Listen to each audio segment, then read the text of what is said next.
சுற்றி இருக்கிற எல்லாருடைய பயமும் என்னை வந்து அணுகுவதே இல்லை. விசுவாசிக்கிறீங்களா? ஆமேன். கப்பலில் இருந்த அத்தனை பேரும் பயப்பட்டு கொண்டிருந்தாலும் அப்போஸ்தலனாகிய பவுல் என்ன சொல்றார் அப்படின்னு சொன்னா, இல்ல யாருமே நீங்க பயப்பட வேண்டாம். ஆண்டவர் எங்கிட்ட வந்து பேசினாரு. இந்த கப்பல் சேதத்திலிருந்து கர்த்தர் நம்முடைய ஜீவனை கிருபையாய் மீட்டெடுத்தார். இன்னொருத்தருடைய பயம் எனக்குள்ளே வந்து அணுக போவது இல்லை. சொல்லுங்க, ஒரு 3 டைம் சொல்லுங்க. இன்னொருத்தருடைய பயம் என் மேல வந்து அணுக போவது இல்லை. சுற்றி இருக்கிறவருடைய பயம் என் மேல வந்து நெருங்க போவது இல்லை. சுற்றி இருக்கிறவங்க எவ்வளவு பயப்பட்டாலும் என் இருதயம் கர்த்தரை நம்பி அது திடனாயிருக்கும். கர்த்தரை நம்பி திடனாயிருக்கும். ஹல்லேலூயா. நம்பர் 2, இரண்டாவதாக ஒரு தேவனுடைய பிள்ளை ஒரு பயத்திலிருந்து நம்ம வெளியே வரப்போறோம். அதே அதிகாரத்தில் 6ஆம் அதிகாரத்தினுடைய 11வது வசனத்தை நம்ம வாசிக்க போறோம்.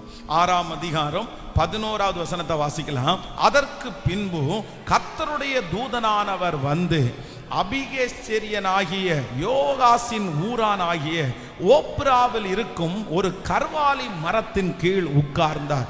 அப்பொழுது அவனுடைய குமாரன் கிதியோன் கோதுமை மீதியானியருடைய கைக்கு தப்புவிக்கிறதற்காக ஆலைக்கு சமீபமாய் அதை போரடித்தான். அடுத்து கர்த்தருடைய தூதனானவர் அவனுக்கு தரிசனமாகி, பராக்கிரமசாலியே, கர்த்தர் உன்னோடே இருக்கிறார் என்றார். அப்பொழுது கிதியோன் அவரை நோக்கி, என் ஆண்டவனே, கர்த்தர் எங்களோடு இருந்தால் இவைகளெல்லாம் எங்களுக்கு நேரிடுவானேன். கர்த்தர் எங்களை எகிப்திலிருந்து கொண்டு வரவில்லையா என்று எங்கள் பிதாக்கள் எங்களுக்கு விவரித்து சொன்ன அவருடைய அற்புதங்கள் எங்கே? இப்போதும் கர்த்தர் எங்களை கைவிட்டு மீதியானியரின் கையில் எங்களை ஒப்பு கொடுத்தாரே என்றான். கர்த்தருடைய பிள்ளைகளே, இந்த இடத்துல இந்த கிதியோனுக்கு வந்து ஒரு பயம் வருது. என்ன பயம் வருது அப்படின்னு சொன்னா, இப்போ ஆண்டவர் வந்து இவன் போரடிக்கிறத பார்த்து கர்த்தர் ஒரு வாக்கு கொடுக்கிறார். பராக்கிரமசாலியே, கர்த்தர் உன் கூட இருக்கிறார் அப்படின்னு சொல்லி நீ வந்து இந்த காரியத்தை நீ செய்யணும், உன்னை நான் முன்னணியில நிறுத்துறேன் அப்படின்னு சொல்லி ஒரு பொறுப்பை அவருடைய கையில கொடுக்கும் போது இந்த கிதியோன் உடனே என்ன பண்றாருன்னா ரொம்ப பயப்படுறாரு. தேவனே, கர்த்தர் எங்களோடு இருந்தால் இவைகளெல்லாம் எங்களுக்கு நேரிடுவானேன். அப்போ ஒரு தேவனுடைய பிள்ளை இரண்டாவதாக ஒரு பயத்தை நம்ம மேற்கொள்ளணும். என்ன பயத்தை மேற்கொள்ளணும் அப்படின்னு சொன்னா, சில பொறுப்புகளை நம்முடைய கரத்துல கையில கொடுக்கும் போது அந்த பொறுப்பை குறித்து பயமே இல்லாம அதை நேர்த்தியாய் செய்யக்கூடிய கிருபையை கர்த்தர் நமக்கு தயவாய் கர்த்தர் தருவாராக.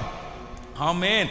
சிலருக்கு பாருங்க, கம்பெனியில் ஏதாவது ஒரு பொறுப்பு கொடுத்தாச்சா, இல்லைன்னா ஏதாவது ஆலயத்தில் ஒரு பொறுப்பு கொடுத்தாச்சா, எங்கேயாவது ஒரு பொறுப்பு கொடுத்துட்டாங்க அப்படின்னு சொன்னா அந்த பொறுப்பை குறித்த பயம் அவங்களுக்கு அதிகமா இருக்கும். நான் நல்லா செய்வேனா, அதை உண்மையா செய்வேனா, என்னால் நேர்த்தியா செய்ய முடியுமா, இந்த வேலையை நான் சரியா செஞ்சு காசை வாங்கிட முடியுமா அப்படின்ற பயம் நிறைய பேருக்குள்ள வர்றதுனால அவங்க பயப்படலைன்னா கூட அவங்க செய்யக்கூடியதை ரொம்ப நேர்த்தியா செய்வாங்க. ஆனா எப்ப அந்த பொறுப்பு அவங்களுக்கு கொடுத்திருக்கின்ற ஒரு பயம் வருதோ அப்போலிருந்து சிலரால என்ன பண்ண முடியாதுன்னா அந்த காரியத்தை நேர்த்தியாய் செய்யவே முடியாது. ஆனால் ஒன்று நினைத்துக் கொள்ளுங்கள், ஆண்டவருடைய பிள்ளைகளே, பொறுப்புகளை கொடுக்கிறது கர்த்தர், அதை நிறைவேற்றுவதற்கு பலன் கொடுக்கிறவர் கர்த்தர். நமக்கு ஆண்டவர் பொறுப்புகளை கொடுக்கும் போது அந்த பொறுப்புகளை மட்டுமல்ல, அதை செய்யக்கூடிய ஞானத்தையும் கிருபையையும் அறிவையும் கர்த்தர் தயவாய் நமக்கு தருகிறார். ஹல்லேலூயா. திருமண காரியங்கள் ஒப்பந்தம் செய்துவிட்டு அப்படியே பத்திரிகை அடிக்கிறதுக்காக வந்து ஒரு நாள் கேட்டுட்டே போயிட்டாங்க. பத்திரிகை அடிக்கிறதுக்கு கேட்டுட்டு போயாச்சு. ஆனா பத்திரிகை அடிக்கிறதுக்காக கேட்டுட்டு போனவங்க 1 மாசமாயும் பத்திரிகை வரவே இல்லை. என்ன இந்த மாதிரி பத்திரிகை வரல, நாள் ரொம்ப நெருங்கிட்டு இருக்குது, கல்யாண கார்டு அடிக்கலையா அப்படின்னு ஃபோன் பண்ணி கேட்டா அவங்க அம்மா அழுறாங்க. என்ன அப்படின்னு கேட்டா, இல்ல பொண்ணு வந்து திடீர்னு சொல்லுது, எனக்கு ரொம்ப பயமா இருக்குது அப்படின்னு சொல்றாங்க. சொன்ன உடனே சரி கூட்டிட்டு வாங்க, சர்ச்சையை கூட்டிட்டு வாங்க அப்படின்னு அந்த பாப்பா உட்கார வச்சு பேசிட்டோன்னு வைங்களேன். ஏன் என்ன பண்ற அப்படின்னா, உடனே அந்த பிள்ளை பயப்படுது. இல்ல கல்யாணமானா நான் எப்படி சமைப்பேன், நான் வீட்டில் சமைச்சதே இல்லை. அவர் சமைக்கிறதுக்கு இல்லை, ஒரு ரொம்ப சீரியஸான விஷயம். அப்படியே அழுதுட்டே சொல்லுது, நான் எப்படி அவருக்கு சமைச்சு கொடுப்பேன், நான் எப்படி என்னுடைய கணவனாரை நான் பார்ப்பேன், ஒருவேளை எனக்கு குழந்தை பிறந்துச்சுன்னா அந்த குழந்தைய நான் எப்படி பார்ப்பேன், என்னால் அப்படி பெத்தெல்லாம் எடுக்க முடியாது, எனக்கெல்லாம் அந்த சரீரத்தில் பலனே இல்லை, எனக்கு டாக்டர்னாலே பயம், எனக்கு இன்ஜெக்ஷன்னாலே பயம். அப்படியே எவ்வளவோ நான் சொல்லிட்டேன், எவ்வளவோ சொல்லி பார்த்தேன். இல்லப்பா, எத்தனை உங்க அம்மாவும் ஒரு பொண்ணு தான், அவங்களும் ஒன்ன பெத்தெடுத்திருக்காங்க. அந்த அந்த டைம்ல அதற்குரிய கிருபையை ஏசப்பா உங்களுக்கு தந்துருவாரு. அதெல்லாம் ஒண்ணும் இல்லை. அதுக்காக நீ திருமணத்தை வேண்டான்னு சொல்ல முடியாது. உனக்கு லைஃப் அதுக்கு அப்புறம் தான் இருக்கு. நீ இதுக்காக தள்ளி போடக்கூடாது. நீ எத்தனை நாள் அம்மாவோட இருந்துட முடியும், நீ எத்தனை நாள் அப்பாவோட இருந்துட முடியும், நீ அதற்கு தைரியமாய் தான் ஆகணும். இந்த உலகத்துல இருக்கிற எல்லா பெண்களும் ஒரு குடும்பத்தினுடைய பெண்களா தான் இருக்கிறாங்க. என்னென்னமோ சொன்ன கடைசி வரையிலையும் அந்த புள்ள எனக்கு பயமா இருக்குது, எனக்கு பயமா இருக்குது, நான் எப்படி போவேன், நான் எப்படி இருப்பேன், எப்படி அவர்கிட்ட நான் பேசுவேன், இதுக்கு முன்னாடி நான் பேசினதே இல்லை. அப்போ அவங்கள அந்த அழுத்தத்திலிருந்து கொண்டு வர்றதுக்கு படாத பாடுபட்டாச்சு. ஆண்டவருடைய பிள்ளைகளே, இது வெறும் குடும்ப வாழ்க்கைன்னு மட்டும் சொல்லலை. இந்த சத்தத்தை கேட்குற யார் ஒருவர் பாஸ்டர் நீங்கள் சொல்றது 100% உண்மை பாஸ்டர், ஏதாவது ஒரு பொறுப்பை என் கையில் கொடுத்துட்டாங்கன்னா, ஏதாவது ஒன்று செய்யணும்னு நான் நினச்சிட்டேன்னா எனக்கு சுத்தமாக தூக்கமே என்னை விட்டு போயிடும். என்னால் அந்த பொறுப்பை செய்யவே முடியாது. எனக்கு ரொம்ப பயம் வந்துடும். இதுக்காக தான் எந்த பொறுப்பையும் நான் கையில் எடுக்கலை. எனக்கு எவ்வளவு டேலண்ட் இருந்தும் நான் தோற்றுவேனோன்ற பயம் எனக்கு நிறைய இருக்குது. அந்த பொறுப்பை சரியாக செய்து முடிக்க மாட்டேனோன்ற பயம் எனக்கு இருக்குது. ஆனா நான் நம்புகிறேன், கிதியோனுடைய பயத்தை கர்த்தர் எடுத்து போட்டு மீதியானியரை அவன் கையிலே ஒப்பு கொடுத்த கர்த்தர் உங்களுக்கு கொடுக்கப்படுகிற பொறுப்புகளை செய்யக்கூடிய பலனை கர்த்தர் தருவார். கர்த்தர் தருவார். ஆயிரக்கணக்கான பேரை வைத்தல்ல, லட்சக்கணக்கான பேரை வைத்தல்ல, 300 பேரை வைத்து மீதியானியரை கர்த்தர் அவனுடைய கையிலே ஒப்பு கொடுத்தார். கர்த்தர் சொல்லுகிறார், உலகத்தில் இருக்கிறவனை விட உங்களுக்குள்ளே இருக்கிற இயேசு அவர் பெரியவர், அவர் பெரியவர், அவர் பெரியவர். ஹல்லேலூயா, ஆமென். ஆண்டவருடைய சீடர்கள் வேதம் சொல்லுது, கர்த்தர் அவர்கள் தலையின் மேல ஒரு பொறுப்பை கொடுக்கிறாரு. ஆனா அவர்களுக்கு பிரசங்கம் பண்ணவே தெரியாது. அவங்களுக்கு மீன் பிடிக்கிறதுக்கு மட்டும்தான் தெரியும். அவங்க இதுக்கு முன்னாடி பைபிள் காலேஜுக்கு போய் பழக்கம் இல்லை. அவங்களுக்கு வேதத்தை வித்தியாசமா பேசி பழக்கம் இல்லை. ஆனா வேதம் சொல்லுது, அந்த பொறுப்புன்று வந்த உடனே அதற்கான அபிஷேகம் அவங்க தலை மேல வருது. அந்த அபிஷேகம் வந்த உடனே வேதம் சொல்லுகிறது, அவர்கள் பேசுகிறதை கேட்டு சுற்றி இருக்கிறவர்கள் ஆச்சரியப்பட்டார்கள். இவர்கள் கல்வி அறிவில்லாதவர்களா இருந்தும் இப்படி பேசுறாங்களே அப்படின்னு ஆச்சரியப்பட்டாங்க. நான் நம்புறேன், உங்களை பார்த்து அப்படி பிரமிக்கிற நாள் சீக்கிரம் வருவதாக. உங்களை பார்த்து ஆச்சரியப்படுகிற அந்த நாள் சீக்கிரம் வருவதாக. கர்த்தர் வாக்கு கொடுக்கிறார். உன்னுடைய பொறுப்புகளை தைரியமாய் செய். உனக்கு முன்பாக இருக்கிற காரியத்தை தைரியமாய் செய். அதிலே தோற்று போவது இல்லை, தோற்று போவது இல்லை. ஓ ஹல்லேலூயா.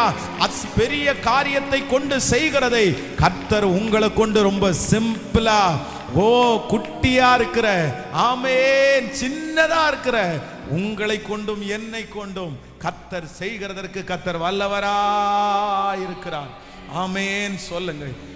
யோசேப்புனுடைய தலையின் மேல கொடுக்கப்படுகிற பொறுப்பு சாதாரணமான பொறுப்பா? சாதாரணமான பொறுப்பா? இவருக்கு சொப்பனம் ஈஸியா சொல்லிட்டாரு. சொப்பனம் சொல்லும் போது சொல்றாரு, 7 வருஷம் இந்த உலகத்துல 7 வருஷம் நீங்க குடியிருக்கிற இடத்துல ஆசீர்வாதமான காலம் வருது. அந்த 7 வருஷம், அடுத்த 7 வருஷம் பஞ்சகாலம் வரும்போது நீங்க சாப்பிட்றதுக்கு அதெல்லாத்தையும் சேர்த்து வைக்கணும். அதுக்கு ஞானம் உள்ள, திராணி உள்ள ஒருத்தரை நீங்க லீடரா நியமிச்சு அவருக்கு கீழே ஒரு பெரிய ப்ராசஸ் பண்ணுங்கன்னு சொல்றாங்க.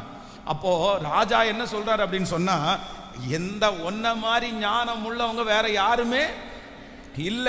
இந்த வேலைக்கு நீதாயா சரியான ஆப்டான ஆளு, நீதாயா கரெக்டான ஆளு. எப்படி கரெக்டான ஆளு? அவங்க அப்பா கூட இருக்கும்போது வீட்டிலே உட்கார்ந்து இருந்தாரு. அண்ணங்களுக்கு ஒரு நாள் தான் சோறு கொண்டாடுறாரு. அன்னைக்கு அவனை பிடிச்சி குழியில போடுறாங்க. அதுக்கப்புறம் போத்திபாருடைய வீட்டில் பாத்திரம் கழுவுற வேலை, அதுக்கப்புறம் சிறைச்சாலையில அசிஸ்டன்ட் வேலை. அவ்வளவுதான் அவருடைய படிப்பினை. அவர் கடந்து வந்த பாதை அவ்வளவுதான். ஆனா தலை மேல ஒரு பொறுப்பு கொடுத்தப்பட்ட உடனே அந்த பொறுப்பை ரிஜெக்ட் எல்லாம் பண்ணல. என் கர்த்தர் என் கூட இருப்பார்னு சொல்லி அந்த பொறுப்பை கையில வாங்கி வேதம் சொல்லுகிறது, யோசேப்பு யோசேப்பு அந்த எகிப்து தேசத்திலே கர்த்தர் அவனை தலையை உயர்த்தினார். இன்றைக்கு இந்த சத்தத்தை கேட்டுக்கொண்டிருக்கிற ஆண்டவருடைய பிள்ளையே, உன் கையில கொடுக்கப்பட்டிருக்கிற பொறுப்பை பார்த்து பயப்படாத. சிஸ்டர் பயப்படாதீங்க, பிரதர் பயப்படாதீங்க. கர்த்தர் சொல்லுகிறார், உன்னை கொண்டுதான் பெரிய காரியத்தை செய்ய போகிறேன். யாரும் செய்ய முடியாததை செய்ய போகிறேன். நேர்த்தியாய் நீ செய்ய போகிறாய்.